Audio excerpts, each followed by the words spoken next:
What's up, guys? It's Dave with Fixin' for Fun, and today we're working on a 2001 Ford Escape. We have a bad EGR valve. It's throwing a PO204 code, and I've had issues with it in the past. I pulled it off about 6 months ago and cleaned it out.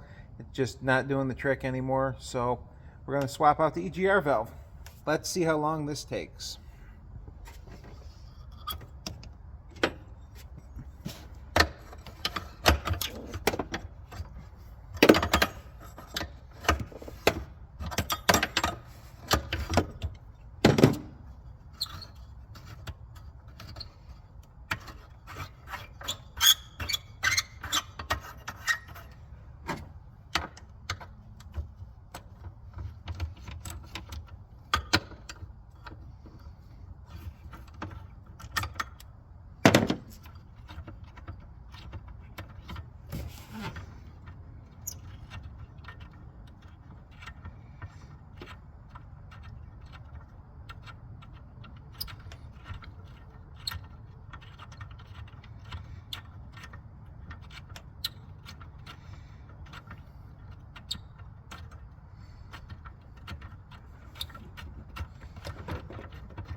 You want to make sure you get the old gasket off.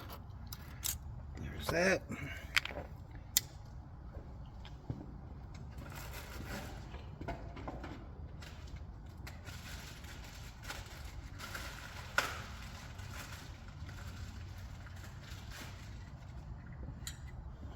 Well, this isn't much of a video. I thought it was going to take a little bit longer.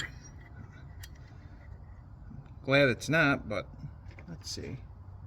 Put your gasket on.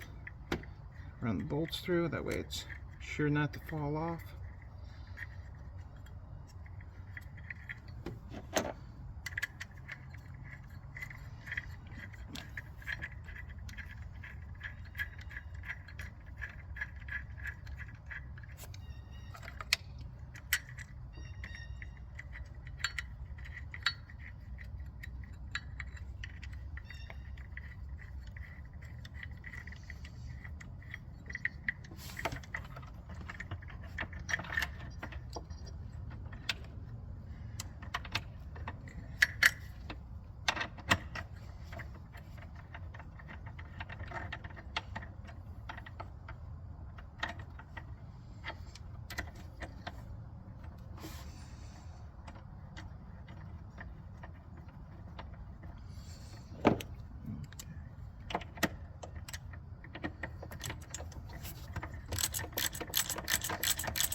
Then while everything's still loose and can float a little bit, start that tube, the exhaust tube. Make your life easy when you got a little bit of wiggle room.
It's been a pretty good old car. I've had it about 7 years now. My brother flew out to California and rode a dirt bike through the desert to Vegas, and I said, hey, I need a vehicle. He picked this one up, brought it home. It's been pretty good. Tires, brakes, and an EGR valve. It's been pretty bulletproof little rig. So anyways, vacuum line's back on. It's how you replace an EGR valve on a 3.0 Ford. Okay. Thanks for watching.